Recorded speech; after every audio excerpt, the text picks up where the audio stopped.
Hello दोस्तों, जय हिंद, वंदे मातरम। दोस्तों आज हम बात करेंगे इजराइल की। दोस्तों इजराइल से बहुत बड़ी अपडेट आपको पता है 3 दिन पहले आई थी कि लेबनान के अंदर में हजारों की संख्या में 3,000 से ज्यादा लोग पेजर फटने से इंजर्ड हो चुके थे और 15 से ज्यादा लोग मारे गए थे। उसके ठीक 24 घंटे बाद दोस्तों होता यह है कि लेबनान के अंदर में रेडियोस फटने चालू हो जाते हैं, वॉकी टॉकी फटना स्टार्ट हो जाता है, सोलर पैनल भी फटना स्टार्ट हो जाता है। जितने आप सोचिए कि इलेक्ट्रॉनिक डिवाइसेस ऐसे फटने चालू हो जाती कि लेबनान की फटनी चालू हो जाती है और ईरान में बैठे उनके जो ईरान के सुप्रीम लीडर अपने आप को खमीनी समझता है, खमीनी, वो भी उसकी भी फटने चालू हो गई। खाली पेजर और वाकी टाकी नहीं फटे हैं, बहुतों की गेंद फटी है। और मैं आपको बता दूं हुआ ये है दोस्तों कि कल जैसे ही वॉकी टॉकी फटना स्टार्ट हुआ लेबनान के अंदर में, उसमें कम से कम कहा जा रहा है 500 लोग से ज्यादा, 500 का आंकड़ा तो तुरंत आया था आधे एक घंटे बाद, 500 लोगों से ज्यादा इतने बुरी तरह इंजर्ड हुए हैं कि जिंदगी भर बस वो एक पांव से कबड्डी खेलेंगे, कोई देख ही नहीं पाएगा और बहुतों का प्राइवेट पार्टी गायब हो गया। मैं आपको बताऊं उसके बाद में क्या हुआ दोस्तों। हिजबुल्लाह ने पूरी तैयारी कर रखी थी, इतना गुस्सा हो गया पूरे विश्व में, इतना मजाक बना हिजबुल्लाह, हमास, ईरान, हौती का कि अब वो बस मजाक बन के रह गए सोशल मीडिया में। ईरान का कोई खौफ ही नहीं है, किसी के बच्चे के अंदर भी नहीं है। पूरे वर्ल्ड में आप देख लीजिए, जो ईरान सोचता था, कहता था कि हम है इस्लामिक उम्मा, जो मुस्लिम उम्मा है उसके हेड बनने की कोशिश कर रहा था ना ईरान, 2 टके की औकात 24 घंटे के अंदर इसराइल ने दिखा दिया कि बाप कौन है। दोस्तों आपको पता है जब टेक्नोलॉजी की बात आती है इसराइल से कोई नहीं आगे है। इसराइल ने ये हर वक्त साबित करता रहा है क्योंकि वो दुश्मनों से घिरा हुआ है, उसको अपनी एग्जिस्टेंस के लिए ये सब रिसर्च एंड डेवलपमेंट में वो इन्वेस्ट करता है। अब दोस्तों बात करते हैं इसके बाद में हिजबुल्लाह का इंतकाम क्या था। दोस्तों हिजबुल्लाह ने बहुत सारे ड्रोन्स इसराइल के अंदर डाले हैं। नॉर्दर्न इसराइल के अंदर में आपको पता हो तो इसराइल ने 60,000 से ज्यादा यहूदी लोगों को पीछे हटवा लिया था, उनको घर खाली करवा दिए थे क्योंकि वहां पे हजारों की संख्या पे हिजबुल्लाह के रॉकेट्स हिट कर रहे थे। अब जैसे ही इसराइल ने बदला लिया, हिजबुल्लाह के लोग गुस्से में आके क्या किया, उन्होंने ड्रोन उड़ाने लग गए नॉर्दर्न इसराइल में। अब दोस्तों इसमें होती है 2 इजरायली सोल्जर्स की मौत कल हुई थी। 45 मिनट के बाद इसराइल के यहां से फ्लाइट जब एयरक्राफ्ट, फाइटर एयरक्राफ्ट उड़ना स्टार्ट हुए दोस्तों, 100 से ज्यादा हिजबुल्लाह के ठिकानों, जो जो कि लेबनान के अंदर में हिजबुल्लाह के ठिकाने थे, उस पे हमला किया गया। दोस्तों कहा यह जा रहा है कि 1 लाख से ज्यादा शेल्स जो होते हैं ना, उनको तबाह कर दिया है।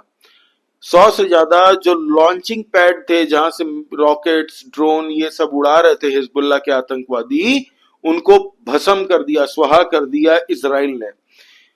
100 से ज्यादा ठिकानों को तो तहस नहस कर दिया। दोस्तों आप वीडियो मैं नहीं पोस्ट कर सकता यहाँ पे कम्युनिटी गाइडलाइंस के लिए, लेकिन कुछ तस्वीरें हैं, आप ये देखिए। आपको 1 सेकंड के लिए आपको लगेगा तस्वीरें देख के कि कोई लावा फटा, वॉल्केनो फटा है, लेकिन ऐसा कुछ नहीं है, तहस नहस कर दिया था। दोस्तों अब आप सोच रहे होंगे इसराइल को कैसे पता कि ये ठिकाने में हिजबुल्लाह की मेंबर्स, जो आतंकवादी बैठे हैं, कैसे। दोस्तों आपको पता है जो व्यक्ति, जो कंट्री आतंकवादियों के पेजर ब्लास्ट करवा सकता है, वॉकी टॉकी ब्लास्ट करवा सकता है, उसको क्या वो इतना डिफिकल्ट होगा उसके लिए ये जानना कि कहाँ पे से नेटवर्क आ रहा है, कहाँ से रेडियो सिग्नल्स एक साथ इकट्ठा हो रहे हैं, सब पता होता है इनको। इसराइल के डिफेंस मिनिस्टर का कल का बयान क्या था? इसराइल के डिफेंस मिनिस्टर का बयान था ये कुछ नहीं है, आप लोग इतने ताज्जुब हो रहे हैं, ये कुछ नहीं है जो हुआ है, इससे भी बड़े बड़े ऐसे ऐसे खतरनाक प्रोजेक्ट वो लॉन्च कर देंगे। वो समय आने के हिसाब से वो एक एक करके स्टेप लेते लेते वो प्रोजेक्ट करेंगे, इन आतंकवादियों को जिंदा छोड़ेंगे नहीं। इसराइल ने ये कसम खा ली है। जो यहाँ पे छोटा पजामा वाले लोग फिलिस्तीन फिलिस्तीन गाजा पट्टी में, जिंदगी में वर्ल्ड का नक्शा दिखा दो ना इनको, बता नहीं पाएंगे फिलिस्तीन कहाँ है, गाजा कहाँ है, लेबनान कहाँ है, सीरिया कहाँ है, यमन कहाँ है। ये लोग को सपोर्ट करना है, क्यों? फॉर देयर ओन कॉज, उनका एक अलग से कॉज चलता है, इसलिए सपोर्ट करना। भाई तुम्हारे ये जो ईरान के जो टट्टे हैं, हिजबुल्लाह, हमास, हouthi रिबेल, इनसे जाके पूछो, घर में रिमोट से टीवी नहीं देख रहे हैं दोस्तों। मजाक नहीं कर रहा हूं, इतना भयंकर खौफ में है लेबनान के लोग कि रात को लाइट जो घर में जलाते हैं ना, वो जलाने से पहले भी 500 बार सोच रहे हैं कि कहीं फट ना जाए, पूरा घर स्वाहा ना हो जाए। आप सोचिए, सोलर पैनल यार फट रहे हैं। क्या इसराइल ने ऐसा किया है कि भाई 10 साल पुराने मार्केट से, आउटडेटेड मार्केट से बाहर हो गया था, वो वाला पेजर खरीदा है हिजबुल्लाह के मेंबरों ने। उसमें कैसे इन्होंने फिक्स कर दिया, दवाई डाल दी, वैक्सीन दे दी इन लेबनान वालों को। ये सोच नहीं पा रहा ईरान वाला। ईरान भी बुद्धि लगा के सबको बोल दिया कि आप फोन यूज मत करो, पेजर में जाओ, पुरानी, we will go old school. Old school में भी इसराइल ने समझा दिया कि बेटा वहां भी हम तुम्हारे पप्पा थे, प्रिंसिपल तो हम ही रहेंगे वहां के भी। आप लोग बताइए, क्या आपको लग रहा है इसराइल से क्या ये लोग युद्ध कभी भी जीत पाएंगे? कभी नहीं जीत पाएंगे।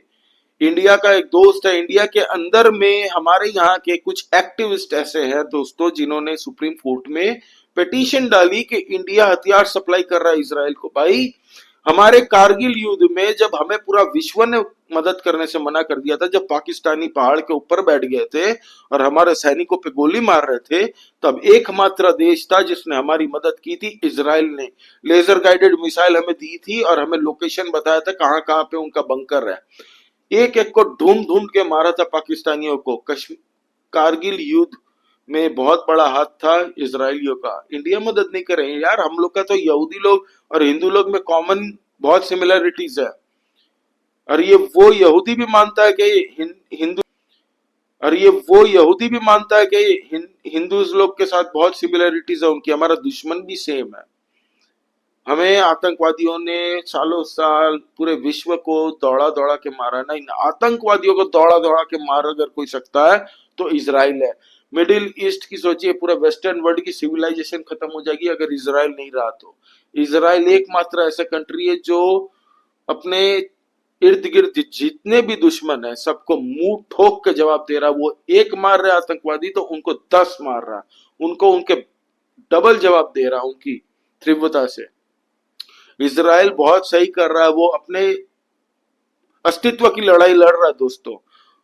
शांति प्रिय देश है, डेमोक्रेसी है, वहां पे मुस्लिम भी रहते हैं, क्रिश्चियंस भी रहते हैं, यहूदी भी रहते हैं, बहुत सारे इंडियन लेबरर्स भी है वहां पे, इंडियंस भी है। यहाँ के यहूदी लोग वहां जाते हैं, वहां के यहूदी लोग, पता है आपको, ट्रेनिंग जब पार करके आते हैं वो लोग, आर्मी ट्रेनिंग, तो उसके बाद कितने सारे यहूदी लोग यहाँ पे इंडिया में भी आते हैं वेकेशन करने, because India is a friendly country to Israel. इनको तकलीफ है हमारे यहाँ के। और ईरान अभी 4 दिन पहले लिखता है गाजा में जो हो रहा है, गाजा के मुसलमान, म्यांमार के मुसलमान, इंडिया के मुसलमान के साथ बहुत अन्याय हो रहा है। अरे बहन के भाई, साले 2 टके के इंसान, तेरी औकात क्या है बे? तेरे ईरान के अंदर तुझे लोग गालियां दे रहे हैं, विमेन लोग वहां पे सड़क पे उतर के प्रोटेस्ट करते हैं। तेरी कंट्री पे सैंक्शन है, बेड़ा गर्क के रखा है तूने ईरान में। ईरान के अंदर तूने सुन्नियों का क्या हाल करके रखा है? 10% सुन्नी बचे, उनको अछूत पानी भी नहीं देते यार, इनको नौकरी पे नहीं रखते। जो कुछ बच जाता है ना, कहीं पे अगर नेचुरल कैलेमिटी आ जाती है दोस्तों, वहां पे अगर कुछ हो जाता है, जैसे एड मिलता है ना, कोई कंट्री एड देता है, तो एड में बचने के बाद इनको दिया जाता है। हमारे देश के मुसलमानों पे साला तुम क्वेश्चन पूछते हो। बहुत खुश है यहाँ के मुसलमान भी भाई। आपस की लड़ाई हर देश में होती रहती है, तुम्हारे देश में नहीं है, अमेरिका में नहीं है, ऑस्ट्रेलिया में नहीं है, हर देश में है। आपस की लड़ाई हम लोग अंदर लड़ लेंगे, तुम्हारे बाप का क्या जाता है बे? तुम कौन होते हो टके के टक? अब टके टके के लोग भी दोस्त क्या बना लिया, 4 बार में इंडिया ने इन्वेस्ट क्या कर लिया, ये तो सर पे चढ़ के मुतने की कोशिश कर रहा। इंडिया ने जवाब दे दिया था कि नहीं। आप लोग दोस्तों कमेंट करके बताइए आपको क्या लग रहा है। आप लाइक कीजिए इस वीडियो को और सब्सक्राइब कीजिए इस चैनल को दोस्तों। हम लोग कवर करते रहेंगे टाइम टू टाइम, कहीं भी कुछ होता है तो अपडेट करते रहेंगे। जय हिंद, वंदे मातरम।